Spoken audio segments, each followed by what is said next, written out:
द्वारा नहीं। इन तीनों को नहीं अपनाया, साधन होते हुए भी साधन को नहीं अपनाया, एक निस्साधनता की स्थिति उसके अंदर आ गई है, जिसे शरणागति कहते हैं, जिसे समर्पण कहते हैं। भट्ट जी महाराज ने इस मार्ग को अपनाया है, शरणागति का मार्ग अपनाया है, समर्पण का मार्ग अपनाया है। एक विधवा कहे कि मैं अब ब्रह्मचारिणी बन गई हूं, तो ये ब्रह्मचारिणी का व्रत नहीं है, तो विधवा हो गई है, उसके पास भोग सामग्री रही नहीं है। साधन होते हुए भी यदि कोई निस्साधन हो जाता है, ग्रस्त होते हुए भी यदि कोई ब्रह्मचर्य का पालन करता है, तो बहादुरी है। ऐसा नहीं है।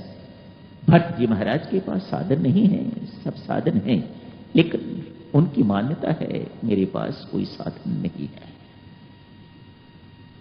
न मेरे पास शिक्षा है, न मेरे पास दीक्षा है, न मेरे पास भक्ति है, न मेरे पास ये है, न मेरे पास प्रेम है, मेरे पास कुछ नहीं है। मैं घोड़े पर नहीं बैठूंगा, मैं रथ पर नहीं बैठूंगा, मैं हाथी पर नहीं बैठूंगा, मेरे पास कोई साधन नहीं है, मेरे पास कोई पूंजी नहीं है, मेरे पास कोई धन नहीं है, मेरे पास कोई गुण नहीं है, मैं दुर्गुणों की खान हूं, मेरे कारण ही तो सारा अनर्थ हुआ है, सारे पाप का भार भट्ट जी महाराज अपने सिर के ऊपर ले रहे हैं। मैं कैकेयी को भी दोषी नहीं ठहराता, भले ही मैंने गाली निकाली है, कैकेयी ने आखिर किया है सब कुछ तो मेरे लिए ही तो किया है, मैं ही इस अनर्थ का कारण, सब कुछ अपने सिर के ऊपर भट्ट जी महाराज ले रहे हैं। मैं जाऊं तो किस मुंह से जाऊं, बस एक ही आसरा है, इसे राम कृपा कहा जाता है। जब व्यक्ति सारे साधनों को छोड़ के एक राम कृपा पर निर्भर रहे, एक राम भरोसे रहना शुरू कर दे, मेरी साधना यही है कि मैं राम भरोसे रहूं, मैं राम आश्रय रहूं, तो इसे शरणागति कहते हैं, इसे समर्पण कहते हैं, इसे सरेंडर कहते हैं। एक राम भरोसे, राम कृपा। राम कृपा ऐसे ही व्यक्ति में अवतरित होती है, प्रेम का प्रतीक है, भक्ति की प्रकाष्ठा है शरणागति, समर्पण। जब व्यक्ति इस प्रकाष्ठा को पहुंच जाता है तो परमेश्वर अति दयालु, अति कृपालु, उसके प्रेम को देख के तो अपनी कृपा को उसमें उड़ेल देते हैं। ये परम प्रेम बन जाता है, ये पराभक्ति बन जाती है। पराभक्ति इसे ही कहते हैं जब साधक का प्रेम और परमेश्वर की कृपा का सम्मिश्रण हो जाता है तो उसे पराभक्ति कहा जाता है। परमेश्वर की कृपा तो सब पर है, लेकिन अवतरित उसी पर होती है जिसके हृदय में परमात्मा के प्रति प्रेम उमड़ता है। दूसरे हृदय में ये अवतरित नहीं होती, भले ही ये सब पर है, अवतरित उसी पर होती है। भट्ट जी महाराज चल पड़े। आखिर भक्तजनों, ये राम राज्य में ये जो व्यवधान आया है, आया क्यों है? ये बाधा जो आई है, आई क्यों है? संत महात्मा कहते हैं, भरत है प्रेम का सागर और परमात्मा श्री राम है कृपा के सागर।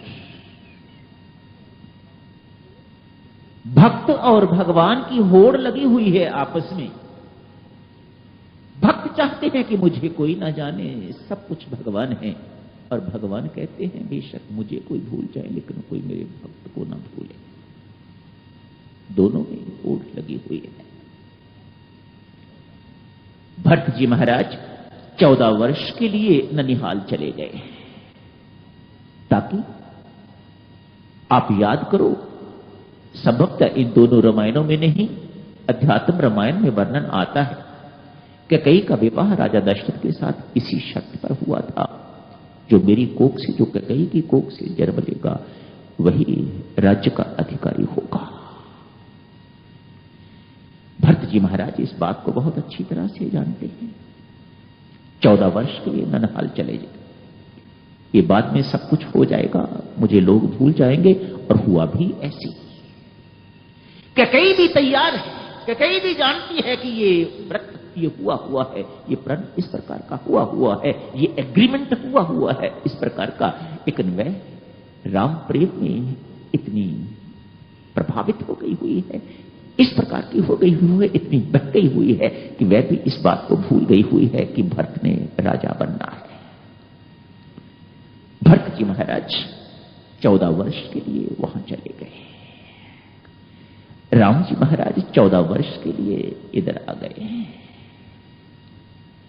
तू चाहता था कि मेरी महत्ता प्रकट हो और 14 वर्ष का निकाल रहा, तुझे सफलता मिली है। मैं चाहता हूं कि तेरा प्रेम प्रकट हो, इसलिए मैं 14 साल के लिए वनवास जा रहा हूं।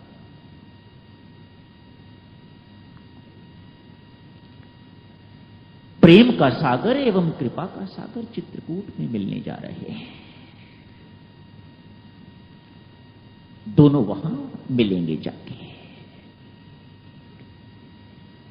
चित्रकूट पहुंचते ही इससे पहले भरद्वाज ऋषि का आश्रम आता है। निषाद से होते हुए भरद्वाज ऋषि के आश्रम में जाते हैं। भरत जी महाराज महर्षि भरद्वाज के चरणों पर अपना शीश नवा देते और रखे रखते। शर्मिंदगी है बड़ी भारी, बड़ा भारी संकोच है, अपना सिर उठाते नहीं।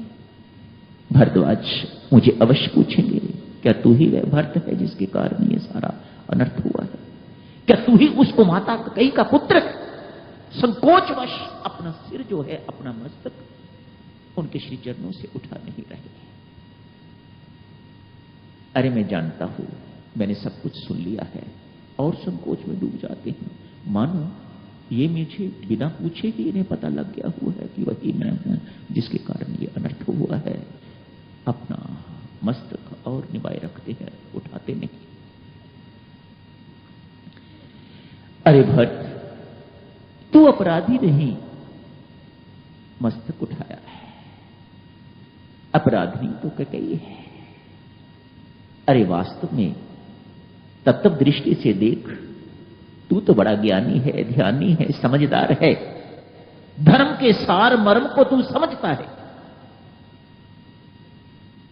वास्तव में दोष कैकेयी का भी नहीं है। तो महाराज महर्षि भरद्वाज कहते हैं, दोष तो उस सरस्वती माता का है जो कैकेयी की जुबान पर बैठ गई और जिसने ये सब कुछ करवाया। भरत जी महाराज बड़े चकित। महर्षि, सरस्वती माता का नाम लेते बुद्धि विमल हो जाती है, और आप कहते हैं माता सरस्वती के कारण कैकेयी की बुद्धि जो है भ्रष्ट हो गई। आगे जाके जब भट्ट जी महाराज चलते हैं उनको ले जाने के लिए, देवता लोग एक बार फिर मां सरस्वती के पास जाते हैं और जाके हाथ जोड़ के विनती करते हैं, माते जैसा काम पहले किया था वैसा ही आपको अब भी करने की आवश्यकता है। कहीं मां ये भरत राम को लाने में सफल हो गया तो हमारे सब किए किराए पर पानी फिर जाएगा। मां सरस्वती के पास देवता लोग फिर गए हैं एक बार और जाके ये प्रार्थना करी है, जिस प्रकार से ये आपने अभी तक किया है, मेहरबानी करके अब ये एक और कारनामा करो। एक किसी भी ढंग से भरत को सफलता नहीं मिलनी चाहिए कि वह राम को वापस ले आए। जानते हो देवियों सज्जनों, मां सरस्वती ने क्या कहा है? वे कहती हैं कि आप सोचते हो मैंने आपकी बात सुन के तो कैकेयी की जुबान पर विराजमान हो गई थी। आपके कहने पर वह जाके वहां बैठ गई थी? नहीं। अरे कठपुतली जो है वह नाचती है तो वह दर्शकों के इशारों पर नहीं नाचती, उनके कहनों के अनुसार नहीं नाचती। वह नाचती है जिसके हाथ में उसकी डोरी है। मेरी डोरी किसके हाथ में है? तब कुछ कीन राम रुक जाए, जब मैंने राम के रुख को देखा, जब मुझे राम ने, जो मेरे कर्णधार हैं, जो मेरे सूत्रधार हैं, जिस वक्त उन्होंने मुझे इशारा दिया, उनका रुख मैंने पहचान के तब मैंने कैकेयी की जबान पर अपने आप को निवासित किया। अब भी मैं आपके कहने के अनुसार नहीं करूंगी, अब भी मुझे मेरे मालिक जब इशारा करेंगे तो ही मैं करूंगी। मैं कौन हूं, कहां रहता हूं, कैसा हूं, इत्यादि इत्यादि। ये उपासना की महिमा है, भक्ति की महिमा है।